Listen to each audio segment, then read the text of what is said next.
what's going on? It is your girl Tracy AWM, and I'm finally back with a much awaited installation of the AWM PAC series, which is the COVID-19 vaccine. Yes, guys, I got my first shot of the COVID-19 vaccine, specifically by Moderna, and I'm going to talk to you a little bit about why I opted in to receive the vaccine, about any of the side effects that I did have, and how I have been doing for the past almost 1 week.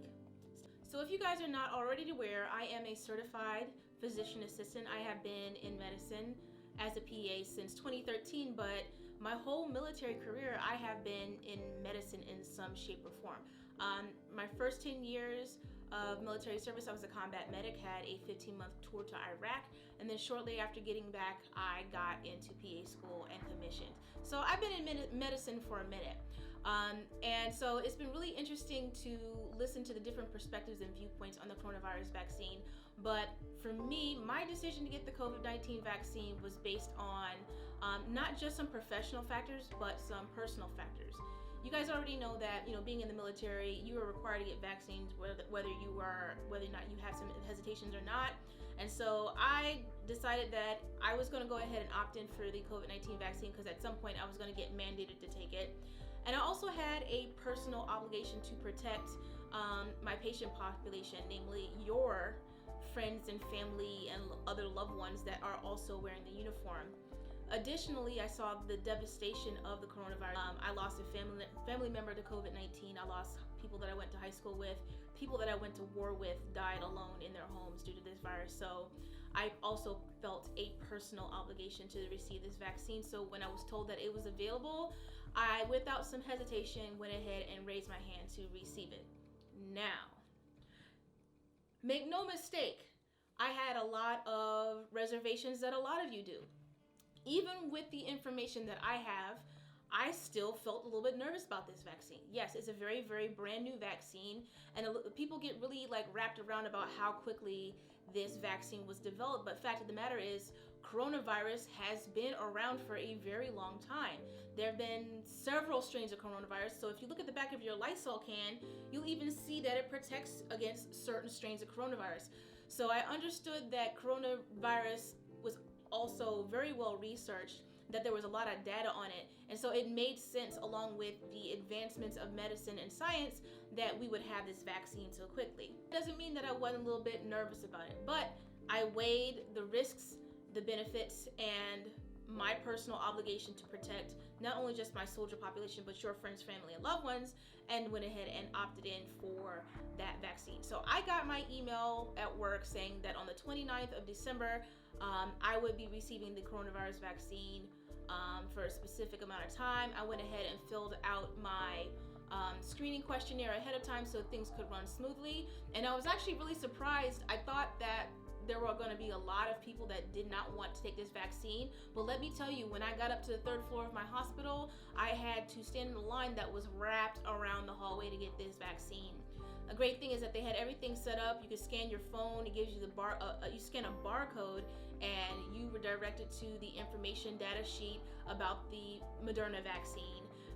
And it spoke specifically about the risks, benefits, and all that good stuff. You had the option of reading the provider pamphlet, which was 19 pages, versus the patient handout, which is maybe 5. I read both. Some things that really, really hit home to me was that, can I remind you guys that this vaccine is not FDA approved? And I think we all knew that this vaccine was not FDA approved, but when you see it in black and white, the shit hit different. I'm like, holy crap, this vaccine is not FDA approved, but it is authorized for emergency issue. So I was like, okay, well, I'm still gonna get it, but it's in black and white. This is real. This is very real. I was gonna get it anyway, so I got in line. And the process really wasn't any different from how you would normally get a vaccine. If you were going into a clinic getting a flu shot, you got treated the same exact way. I think the Moderna vaccine is 0.9 ml.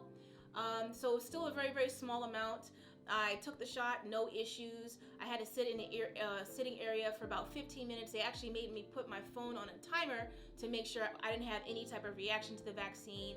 And then after 15 minutes, I got up. They gave me my card to show that I had been vaccinated, and they said they would see me in 30 days. Now, Moderna's vaccine is every 28 days, and so don't get Pfizer and Moderna mixed up. Pfizer is 21 days, Moderna is 28. So after the second day, it pretty much felt like it was 1 out of 10. Now, the day after the shot, I also got a little bit of a headache, but I don't know if it was because of my paranoia, because I'm not gonna lie to you guys, I was really nervous about this vaccine. But I started to get a little bit of a headache and decided to not wait and see if this was going to be like a typical common headache that I get or something else. And I went ahead, took some Excedrin for migraine, and went about my day. So after day 0, day 1, day 2, I didn't really need anything. I didn't have any fatigue. I didn't have any cold symptoms. I didn't feel run down. I pretty much went throughout my week with no other symptoms. Now, I have read that some people will really notice their symptoms after the second vaccination. That is yet to be seen in another 20 some odd days. So I guess we will have to see. So yeah, in conclusion, the only 2 side effects I had was muscle soreness and a mild headache, all of which were pretty much resolved with taking some Excedrin and minding my business. Now, there's a lot of people that talk about, why they won't get the vaccine. Ultimately, at the end of the day, I understand your fears because I had the same exact fears that you did. I'm like, this is new, not FDA approved. I know you guys saw the videos of the lady with the Bell's palsy and the reports about people getting Bell's. I was so scared I was going to get Bell's palsy. I've had patients that have gotten Bell's palsy. It is a significant emotional event. I didn't want that, so I was like checking my face constantly, wondering if my face was tingling because I'm just like being a hypochondriac at the moment. So I had the same exact fears that you guys did. So I completely understand why some people may feel like they're not going to get this vaccine.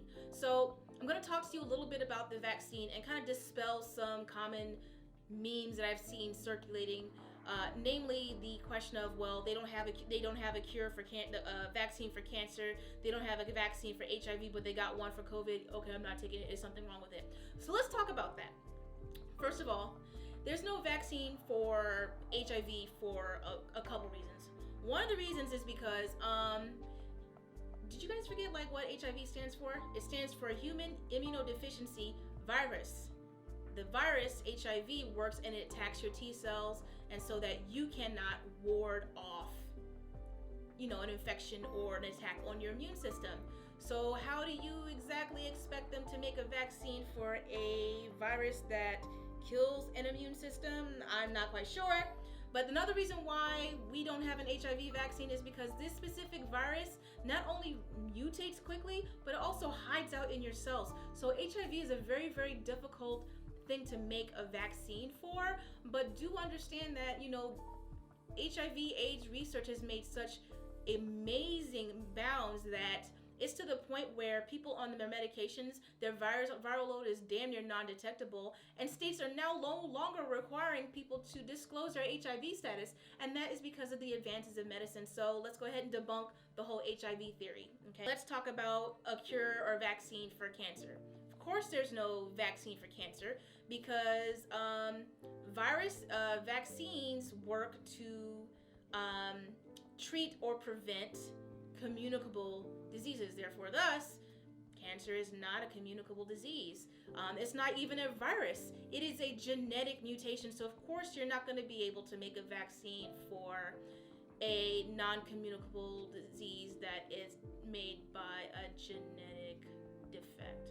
Very short, just understand that the purpose of a vaccine is to give your body an immune response. So you can't really ask the questions about why there's no cure for something that's not communicable, because cancer and viruses are 2 completely different ball games, and neither one of them meet anywhere in the middle. At the end of the day, all I want people to do is to make informed decisions about why they choose not to get the vaccine. If you are making an informed decision, then I will not argue with you, because at the end of the day, the fact that the vaccine is not FDA approved, the fact that it did get, put out quickly, and all those other factors is not unreasonable. Just make informed decisions. Stop reading the memes and start reading the medical research. That's all I ask. So, how are you guys feeling about this vaccine? Are you guys going to choose to get it? Are you guys going to choose to get it if you're required to in order to travel? Or are you just going to stay at home until COVID blows over? Tell me what you think.